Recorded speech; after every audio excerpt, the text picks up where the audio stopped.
Fala, meus lindos! Professor Daniel Sena, começando mais uma aula de Direito Constitucional. Agora nós vamos para a nossa segunda parte do Poder Judiciário.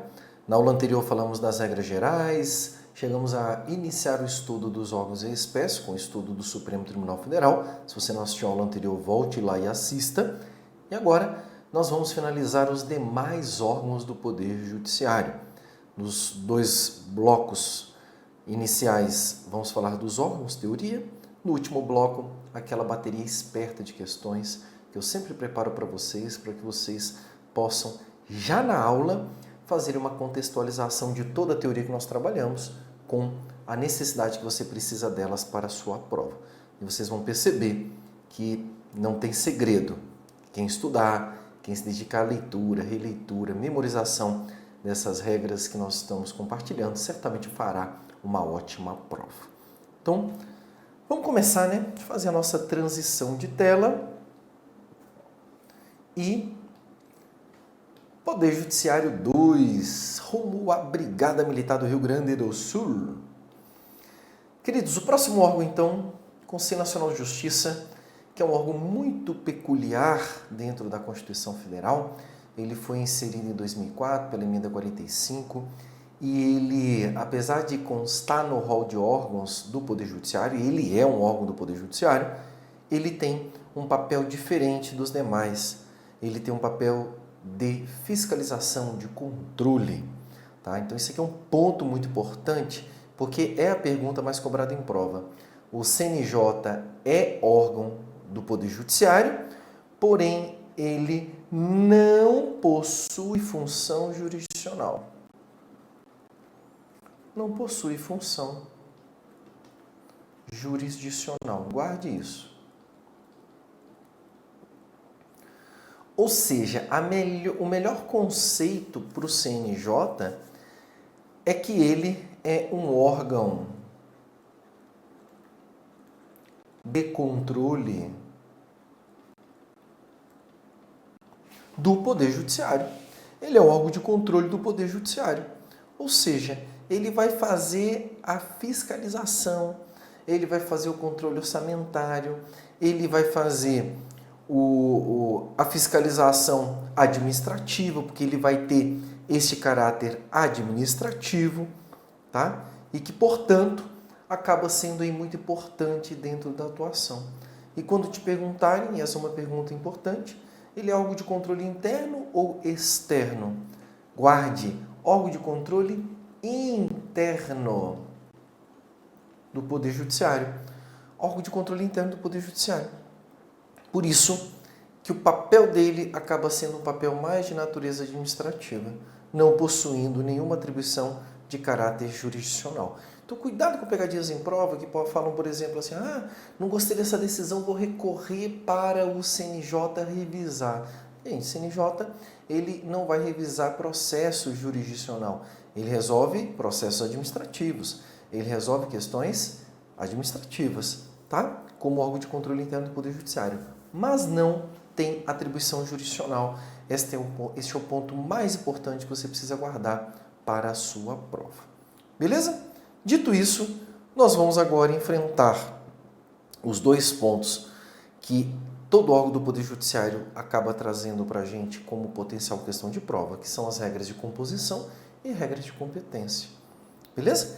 Neste órgão, curiosamente, as regras de composição acabam sendo um atrativo melhor para a prova do que as regras de competência. E você vai entender por que agora. Vamos lá, primeiro vamos falar da composição, gente. Olha a composição do CNJ que o Constituinte fez. Com certeza não foi inspirado por Deus, gente. Artigo 103b. O Conselho Nacional de Justiça compõe-se de 15 membros com mandato de 2 anos, admitida uma recondução, sendo 1. O presidente do Supremo Tribunal Federal, 2. O ministro do Superior Tribunal de Justiça, indicado pelo respectivo tribunal, 3. O ministro do Tribunal Superior do Trabalho, indicado pelo respectivo tribunal, 4. O desembargador do Tribunal de Justiça, indicado pelo Supremo Tribunal Federal, 5. Um juiz estadual, indicado pelo Supremo Tribunal Federal, 6. Um juiz do Tribunal Regional Federal, indicado pelo Superior Tribunal de Justiça, 7. Um juiz federal indicado pelo Superior Tribunal de Justiça. 8. Um juiz do Tribunal Regional do Trabalho indicado pelo Tribunal Superior do Trabalho. 9. Um juiz do trabalho indicado pelo Tribunal Superior do Trabalho. 10. Um membro do Ministério Público da União indicado pelo Procurador-Geral da República. 11. Um membro do Ministério Público Estadual escolhido pelo Procurador-Geral da República, dentre nomes indicados pelo órgão competente de cada instituição estadual. 12. 2 advogados indicados pelo Conselho Federal da OAB. E 13. 2 cidadãos de notável saber jurídico e reputação ilibada, indicados um pela Câmara dos Deputados e outro pelo Senado Federal. Amém. Cara, olha a composição desse órgão, né?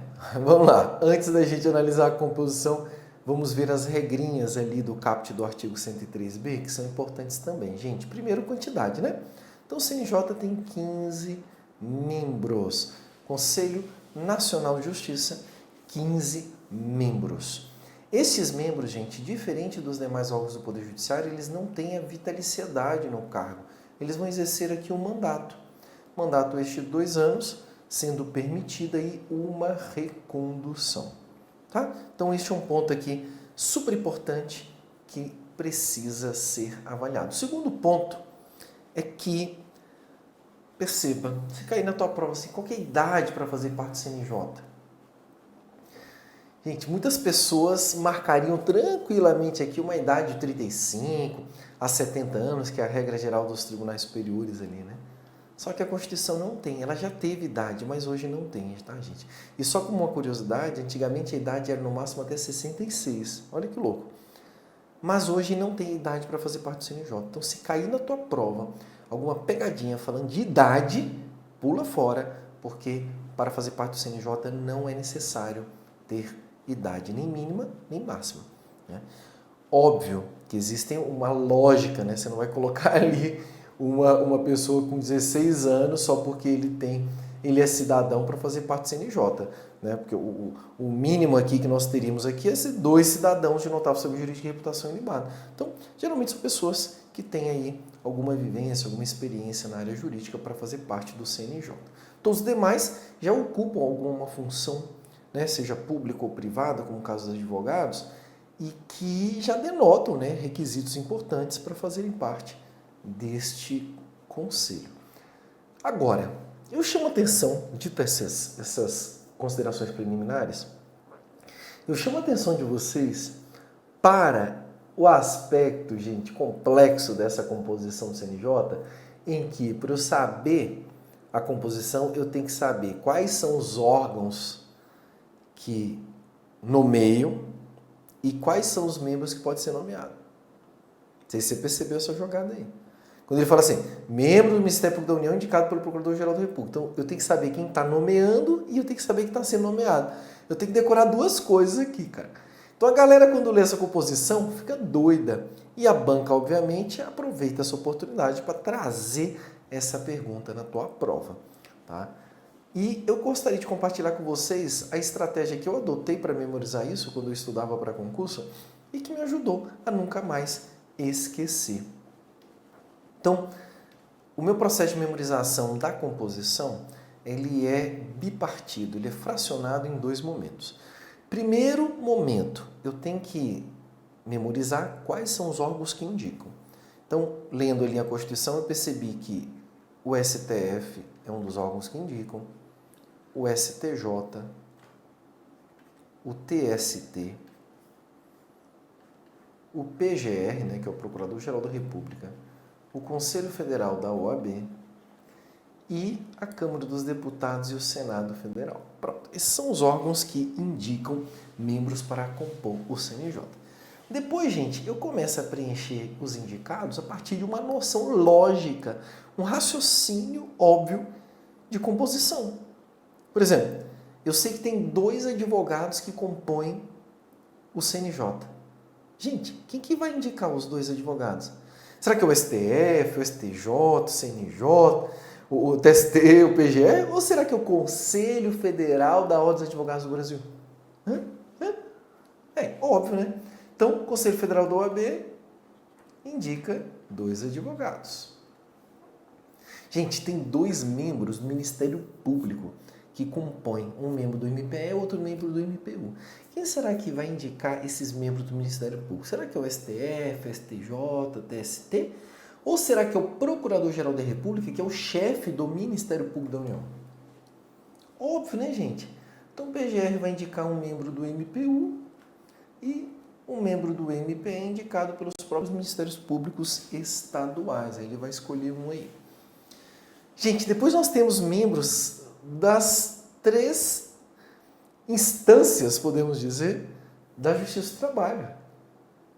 Você pode ler aí. Ele vai falar que vai compor um juiz do trabalho, um juiz do TRT e um ministro do TST.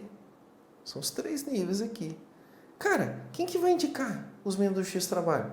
Será que é o STF, STJ ou será que é o Tribunal Superior do Trabalho? Óbvio, né? Então o TST, ele vai indicar esses 3 membros. Um ministro do próprio TST, um juiz do TRT e um juiz do trabalho. Lembra quando eu falei para vocês que era importante ter essa percepção de que juiz do trabalho é diferente de juiz do TRT? Juiz do trabalho é um juiz do 1º grau, juiz do TRT é do 2º grau. Tá aí. Depois, gente, tem membros da Justiça Federal e da Justiça Estadual que são indicados. Aí você vai decorar o seguinte. Membros da Justiça Federal são indicados pelo guardião da legislação federal, que é o STJ. Então, o STJ vai indicar um ministro seu, o ministro do STJ e os membros da Justiça Federal que compõem o CNJ, que vai ser um juiz do TRF, que é o do 2º grau, e um juiz federal.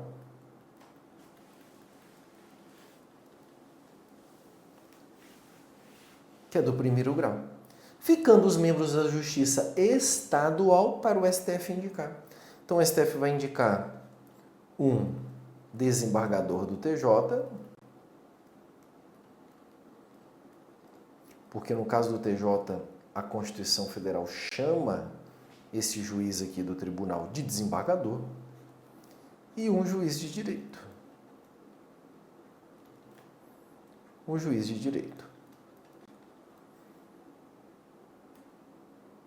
Faltam 2 cidadãos. Um cidadão indicado pela Câmara, outro cidadão indicado pelo Senado Federal. Aí eu conto. 1, 2, 3, 4, 5, 6, 7, 8, 9, 10, 11, 12, 13, 14. Vixe, tem 14. Está faltando um membro, gente. Quem que está faltando? O presidente do STF.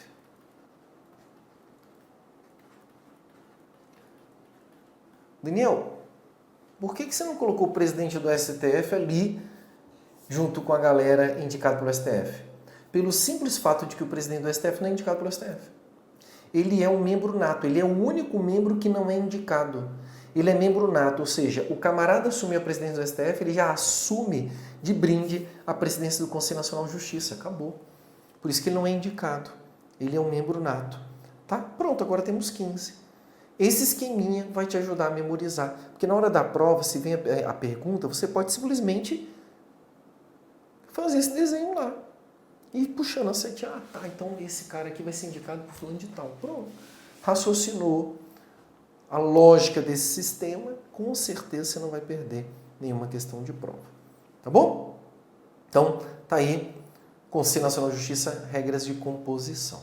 Além de sabermos essas regras de composição, vale a pena darmos uma lida aqui nesses dispositivos que estão nos parágrafos, porque eles vão nos dar uma visão aqui prática dessa composição. Tá? Ele vai falar aí que, no parágrafo 1º, que o Conselho será presidido pelo presidente do Supremo Tribunal Federal, conforme eu já falei.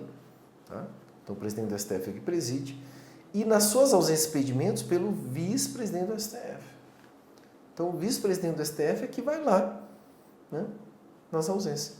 Os demais membros do Conselho serão nomeados pelo Presidente da República depois de aprovada a escolha pela maioria absoluta do Senado Federal. Então, os órgãos indicam, o Presidente nomeia, aprovação do Senado Federal. Terceiro, não efetuadas no prazo legal as indicações previstas nesse artigo, caberá escolha ao próprio STF. Tá? Então, se a galera que tinha que escolher não escolher, o próprio STF vai escolher. Beleza? Parágrafo 5º, gente, o ministro do STJ, que foi indicado ali, exercerá a função de ministro corregedor. Então, atenção, tá? Que a própria Constituição já determina, ministro do STJ e ministro corregedor. E ficará excluído de distribuição dos processos do tribunal, competindo-lhe além das atribuições que lhe forem conferidas pelo Estatuto da Magistratura seguintes. Então, esse é o papel do corregedor do CNJ.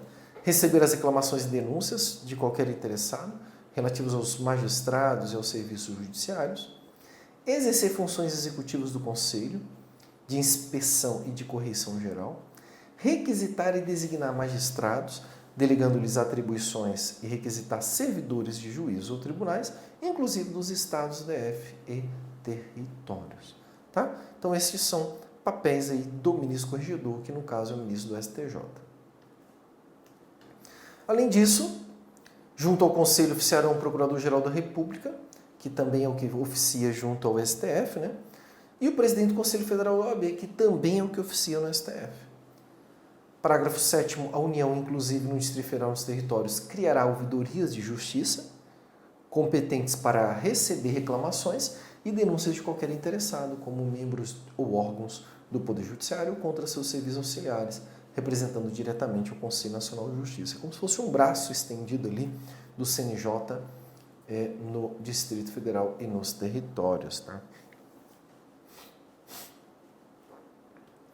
Depois temos as competências. Agora vamos ver o que a Constituição diz que o CNJ pode fazer.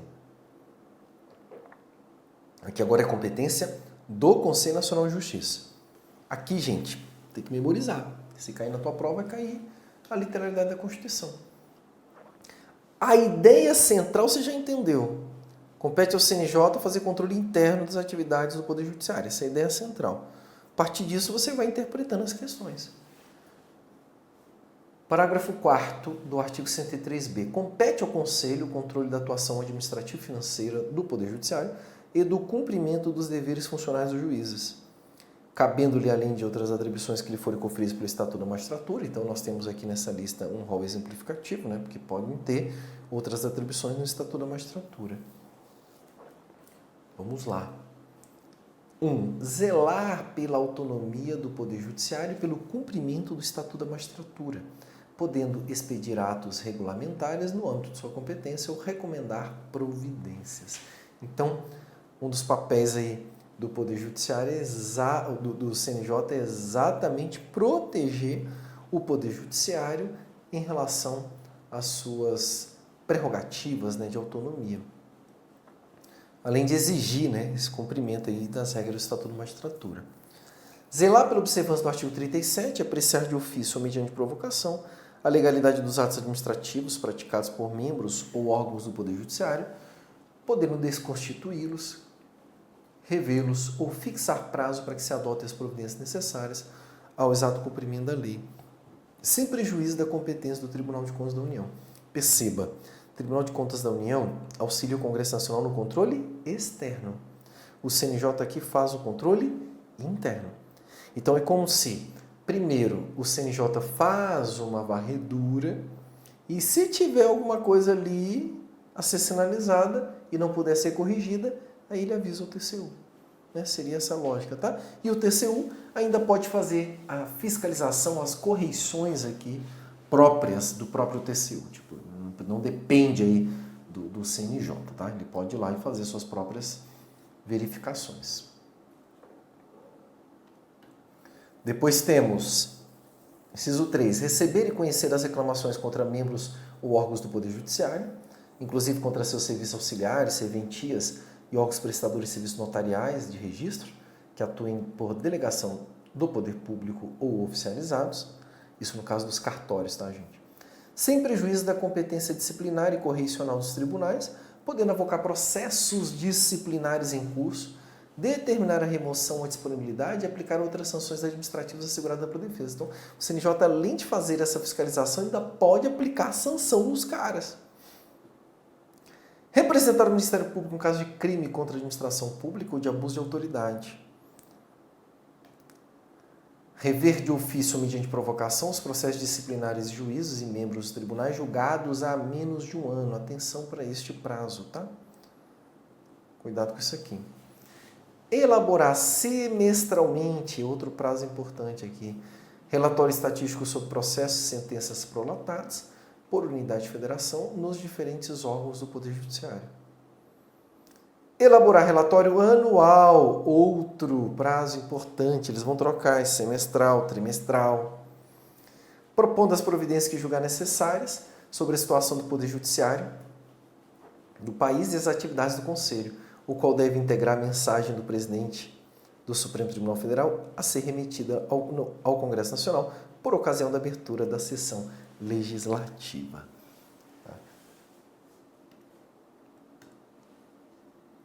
Fechamos então o CNJ, entramos agora no outro órgão, que vai ser o segundo órgão desta aula, que é o Superior Tribunal de Justiça.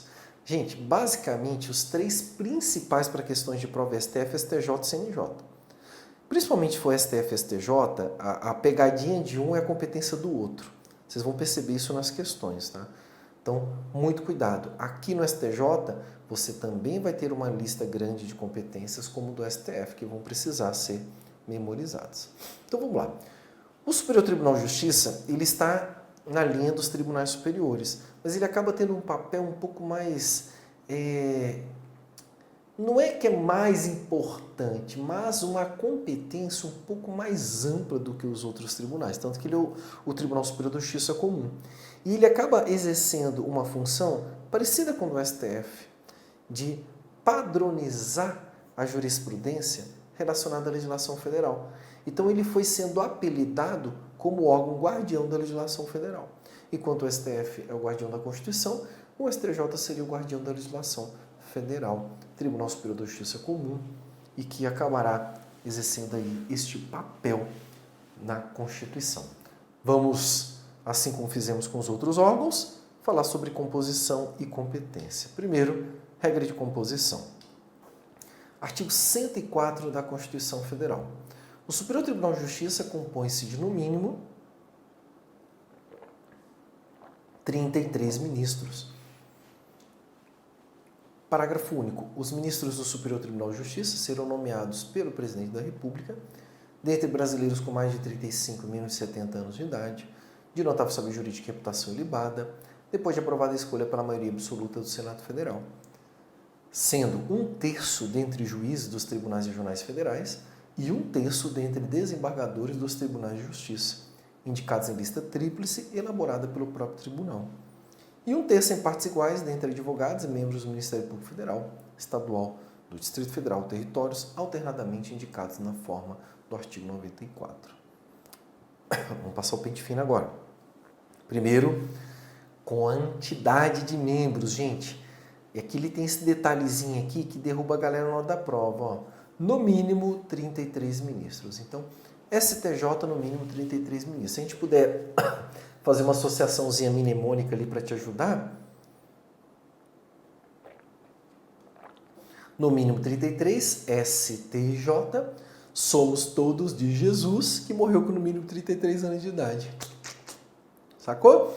Então, gente, cuidado, tá? Não é 33, é no mínimo 33. Pode até ser que, neste momento, o STJ tenha 33, mas a composição é no mínimo, ele pode ter mais do que 33. Outro ponto importante é que os ministros do STJ serão nomeados pelo presidente, tá, da República, depois de aprovada essa escolha pela maioria absoluta do Senado Federal. Então, essa aqui também é uma típica escolha que depende da aprovação do Senado. Vocês vão perceber que essa aprovação do Senado vai ser necessária em todos os tribunais superiores e no STF e no CNJ, né? Depois, os tribunais regionais, que nós vamos ver, não precisa da aprovação do Senado. Então, essa é uma diferença marcante aqui.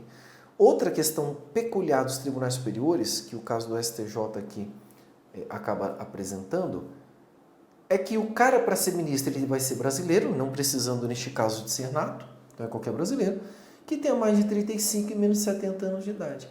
Esta também é a idade do STF e também a idade dos tribunais superiores, tá? Cuidado. Agora, para fazer parte do STJ, gente, aqui a escolha não é livre, não. A Constituição vinculou a escolha dos membros do STJ a uma galera. Falou assim, olha, primeiro, 1/3 dos ministros vão ser tirados dos juízes dos tribunais regionais federais. Gente, se ele está falando do juiz do Tribunal Regional Federal, ele está falando do juiz do 2º grau. Olha a importância da nomenclatura aqui. E o outro 1/3 dentre desembargadores do Tribunal de Justiça. E aí serão indicados a lista tríplice elaborada pelo próprio tribunal. Gente, é só lembrar do desenhozinho da aula anterior. Lembra? STJ? Eu falei que ele bifurcava em Justiça Federal e Estadual. Aqui ficava o TJ e aqui o TRF. Pronto. Esse cara aqui é promovido para cá. Esse cara aqui é promovido para cá. Tá? Essa é a lógica. Depois os juízes de 1º grau vão ser promovidos para o tribunal. Tá? Então segue o caminhozinho. E 1/3, então tem ali 1/3, 1/3. O 3º terço, em partes iguais dentre advogados e membros do Ministério Público Federal, Estadual, Distrito Federal, Territórios, alternadamente de casos na forma do artigo 94. Então aqui tem aquela regrinha do texto constitucional que eu compartilhei com vocês na aula anterior também, quando nós falamos sobre a regra do 5º constitucional. Uma coisa que chama a atenção da galera é que ele fala 1/3 em partes iguais. Gente, pode ser no mínimo 33. Então vamos imaginar o STJ com 33 ministros, que é a composição atual. 33 ministros, né? Tá aí. Então 1/3 vai para desembargador do TRF, né? O juiz do TRF. Então seriam 11. 1/3 para desembargador do TJ, seriam 11. E 1/3 para membros do Ministério Público e advogados, que seriam 11. Só que a Constituição fala que é para dividir em partes iguais. Como é que divide 11 em partes iguais? Então, enquanto a quantidade de membros do STJ for um número ímpar, que não dá para dividir em partes iguais, a solução dada foi: cada vez vai ficar um a mais para uma das carreiras. Então, no caso, 11. 5 fica para advocacia, 5 para o MP, e é uma que falta, vai alternando. Uma vez é do MP, outra vez é da advocacia. Vai fazendo de forma alternada. Essa foi uma solução encontrada para elucidar esta regra trazida aí na Constituição. Beleza? Então, vimos aqui como é que dá a composição. Temos mais umas regrinhas aqui que eu gosto de colocar na composição também, que são regras estruturais. Então, ele disse que funcionarão junto ao STJ a Escola Nacional de Formação e Aperfeiçoamento de Magistrados, cabendo, dentre outras funções, regulamentar os cursos oficiais para ingresso e promoção na carreira, e o famoso CJF, ou Conselho de Justiça Federal, cabendo-lhe exercer na forma da lei a supervisão administrativa e orçamentária da Justiça Federal, de 1º e 2º graus, como órgão central do sistema e com poderes correcionais cujas decisões terão caráter vinculante. Gente, o CJF é como se fosse um mini CNJ, só que ele está vinculado à Justiça Federal. Então, ele vai atuar ali à Justiça Federal de 1º e 2º graus, tá? Como órgão de correição. Este é um órgão também que acaba promovendo bastante evento jurídico para quem está em Brasília e estuda direito e precisa daquelas horas complementares. Cara, eu acho que 90% das minhas horas complementares foram feitas em cursos gratuitos do Conselho de Justiça Federal, só com jurista pica das galáxias. Tudo foda. Só palestra foda, estrangeiro, parará, mas tem que ficar ligado, que as vagas são bem limitadas. Quem é estudante de direito e precisa de horas complementares, fica a dica aí para a galera de Brasília. Tá bom? E aí, cuidado, tá, gente? Ele é um órgão central do sistema, com poderes correcionais e com decisões de caráter vinculante. Isso aqui também já foi questionado em prova. Depois temos as competências do STJ. Queridos, aqui a Constituição fez uma distribuição de competência muito parecida com a do STF. Dividiram em 3 categorias. Primeiro, as competências originárias. São aquelas que se originam no próprio STJ. Então, o STJ se torna o primeiro lugar, né, a primeira instância ali da matéria. Depois nós temos as competências por meio de recurso ordinário. Aqui já é uma competência recursal, significa que teve uma decisão numa instância e recorreu-se para o STJ. E temos o recurso especial, que é também uma matéria recursal, uma competência recursal, ou seja, houve decisão lá atrás, recurso especial para o STJ. Geralmente esse recurso especial vai ser a oportunidade de que o STJ vai verificar a compatibilidade com a legislação federal, é onde ele faz essa proteção da legislação federal, tá bom? E aí, gente, cuidado para não confundir. Recurso especial está para o STJ, assim como o extraordinário está para o STF. Essas nomenclaturas só existem para esses órgãos, tá? Então, recurso extraordinário é sempre no STF, recurso especial sempre no STJ. Cuidado com isso em prova. Vamos agora para a lista? Vamos ver a lista de competências de cada uma dessas categorias. Artigo 105 da Constituição. Compete ao Superior Tribunal de Justiça. Competências originárias. Inciso 1. Processar e julgar originariamente. Aqui vai ter as competências em matéria criminal, que tem que estar muito ligado, porque despenca em prova, tá? Cuidado com elas. Compete ao STJ processar e julgar originariamente, nos crimes comuns, os governadores dos estados e do Distrito Federal, e nestes e nos diz responsabilidade dos desembargadores dos tribunais de justiça, dos estados e do Distrito Federal, os membros dos tribunais de contas dos estados e do Distrito Federal, os dos tribunais regionais federais, tribunais regionais eleitorais, do trabalho, os membros do Conselho ou Tribunais de Contas dos municípios e os do Ministério Público da União que oficiem perante tribunais. Então, aqui temos a primeira matéria, né?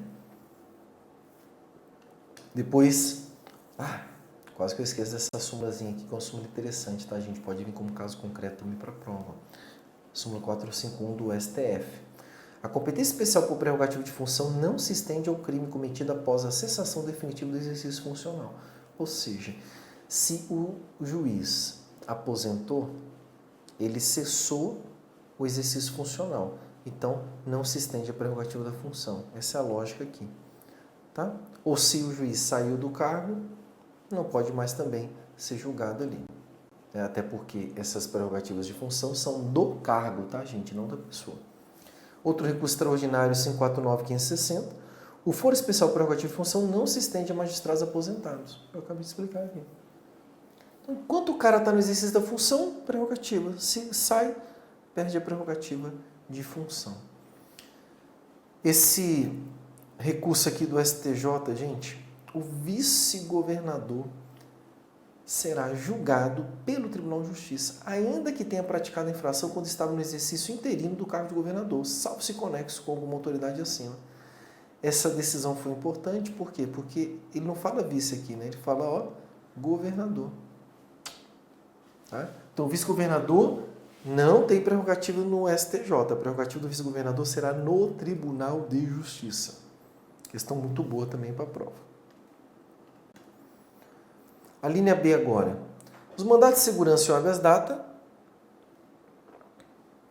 contrato de ministro de Estado, dos comandantes da Marinha, do Exército, da Aeronáutica ou do próprio tribunal. Cuidado, tá, gente? Porque tem competência com essas autoridades lá no STF, que nós já estudamos. Aqui ele está falando aqui de mandato de segurança e habeas data, contrato dessa galera. Ou seja, essa galera é a autoridade coatora nesses dois remédios.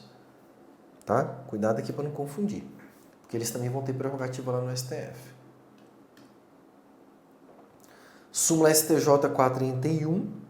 O Superior Tribunal de Justiça não tem competência para processar e julgar originariamente mandato de segurança e contrato de outros tribunais ou dos respectivos órgãos. Então, é aquilo que a Constituição previu pronto, tá? Não vai buscar de outros órgãos.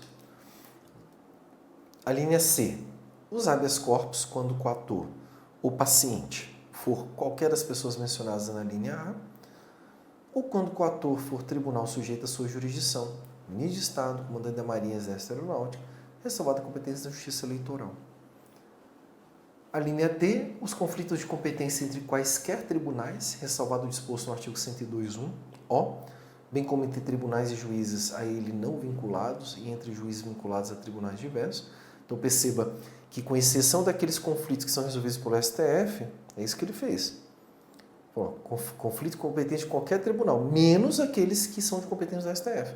E os de competência do STF, você vai lembrar, é aqueles que envolvem um tribunal superior com os demais. Se tiver tribunal superior envolvido, aí é STF.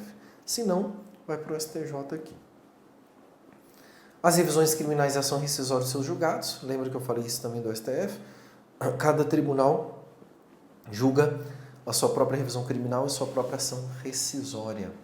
Reclamação para preservação de sua competência e garantia da autoridade de suas decisões. Também aqui temos a reclamação. Os conflitos de atribuições entre autoridades administrativas e judiciárias da União, ou entre autoridades judiciárias de um Estado e administrativas de outro, ou do Distrito Federal, ou entre deste e da União. O mandado de injunção, quando a elaboração da norma regulamentadora for atribuição de órgão, entidade ou autoridade federal da administração direta ou indireta, excetuados os casos de competência do Supremo Tribunal Federal e dos órgãos da Justiça Militar, da Justiça Eleitoral, da Justiça do Trabalho e da Justiça Federal. Então perceba que em mandar a injunção tem praticamente todos os órgãos aí do judiciário vão julgar algum tipo, né? A homologação de sentença estrangeira e a concessão do exequatur às cartas rogatórias, isso aqui cai direto em prova, gente. Tipo, decisão estrangeira, precisa homologar ela no Brasil. Processo onde? STJ. Cuidado, porque até 2004 será do STF. Então, se tu pegar questões muito antigas, vai aparecer lá. Aí, com a emenda 45, esta competência passou para o STJ. Né? E execução de carta rogatória, que é aquelas cartas, comunicação, né, estrangeira é feita por meio de carta rogatória. E aí, gente, esta novidade aqui trazida no finalzinho de 2023 pela emenda 132, que vai cair em prova, porque é novo. Conflito entre entes federativos ou entre estes e o Comitê Gestor do Imposto sobre Bens e Serviços relacionados aos tributos previstos no artigo 156A e 1955. Então, se tiver conflito entre ente federativo acerca dessas questões tributárias, ou entre o ente federativo e esse Comitê Gestor de Imposto sobre Bens e Serviços, que é um comitê que foi criado pela emenda 132, competência no STJ. Cuidado com essa competência pela novidade dela, é uma boa cair. Além disso, temos as competências em sede de recurso ordinário. São 3 competências, gravem elas. Habeas corpus decididos em única ou última instância pelos tribunais regionais federais ou pelos tribunais dos estados, DF, território, quando a decisão for denegatória. Lembra do desenhozinho? STJ bifurcado. Mandado de segurança decidido em única instância pelos tribunais regionais federais ou pelos tribunais dos estados, DF, território, quando denegatória a decisão. E as causas em que forem partes, Estado estrangeiro ou organismo internacional de um lado, e do outro, município ou pessoa residente ou domiciliada no país. Lembra que nós falamos disso no STF? Porque se for causa envolvendo Estado, estrangeiro, organismo internacional e União, Estados, DF e território, aí a competência é no STF. Mas quando é município ou pessoa residente domiciliada no país, aí a competência tem essa passagem, né? Começa lá na Justiça Federal e vem com recurso ordinário para o Superior Tribunal de Justiça. Então, cuidado que essa listinha é uma listinha muito boa para cair na prova. Por fim, temos o recurso especial, inciso 3. Compete ao Superior Tribunal de Justiça julgar em recurso especial as causas decididas em única ou última instância pelos tribunais regionais federais ou tribunais dos estados, DF, territórios, quando a decisão é recorrida. Então, perceba que a origem das ações que vão para o STJ acabam vindo ali da justiça comum, seja federal, seja estadual. Né? Então, se essa decisão contrariar tratado ou lei federal ou negar-lhes vigência, julgar válido o ato de governo local contestado em face de lei federal, perceba aqui que ele tem essa preocupação, né? der a lei federal interpretação divergente da que lhe for atribuída a outro tribunal. Uma coisa interessante, gente, que aconteceu também recentemente por emenda, foram requisitos inseridos pela emenda 125 em 2022 para que o recurso especial fosse admitido no STJ. O que aconteceu? Da mesma forma que o STF tem a ideia de repercussão geral para dar uma filtrada nos recursos extraordinários que chegam ao STF, então criou-se aqui agora também um filtro, nesse parágrafo 2º do artigo 105, que tem a ver com a relevância das questões de direito federal infraconstitucional. Então, no recurso especial, o recorrente deve demonstrar a relevância das questões de direito federal infraconstitucional discutidas no caso, nos termos da lei, a fim de que a admissão do recurso seja examinada pelo tribunal, o qual somente pode dele não conhecer, com base nesse motivo, pela manifestação de 2/3 dos membros do órgão competente para o julgamento. Então, agora, a partir de 2022, para que um recurso especial seja admitido no STJ, ele vai ter que comprovar esta relevância da questão de direito federal infraconstitucional. Isso aqui dá uma filtrada e diminui a quantidade de processo. É tudo por uma questão de economia processual aqui. Agora, existem algumas matérias que a própria emenda estabeleceu uma presunção de relevância, que elas estão previstas no parágrafo 3º, ou seja, se a ação for tratar destes temas, presume-se a relevância. Haverá relevância de que trata o parágrafo 2º desses artigos nos seguintes casos. Ação penal. Gente, chegar à ação penal é relevante. Aceita recurso especial. Ação de probidade administrativa. Relevante. Ações cujo valor da causa ultrapasse 500 salários mínimos. Ações que possam gerar inelegibilidade. Hipótese em que o acordo recorrido contrariará a jurisprudência dominante no Superior Tribunal de Justiça ou outras hipóteses previstas em lei. Então, aqui, rol exemplificativo, tá? A lei que vai regular esta matéria certamente trará outras hipóteses. Beleza? A emenda 125 traz um esclarecimento aqui interessante. Né? Esse é o texto da emenda 125 no artigo 2º. Tá? A relevância de que trata o parágrafo 2º do artigo 105 da Constituição Federal será exigida nos recursos especiais interpostos após a entrada em vigor desta emenda constitucional, ocasião em que a parte poderá atualizar o valor da causa para os fins de que trata o inciso 3 do parágrafo 3º do referido artigo, ou seja, aquilo que aconteceu antes não é exigido, aquilo que acontece depois passa a ser exigido, tá bom? Então esse vai ser o termo aí definitivo. Beleza? Vamos ficar por aqui nesse primeiro bloco. Próximo bloco a gente já começa a partir da Justiça Federal para matarmos todos os demais órgãos do Poder Judiciário. Espero você comigo.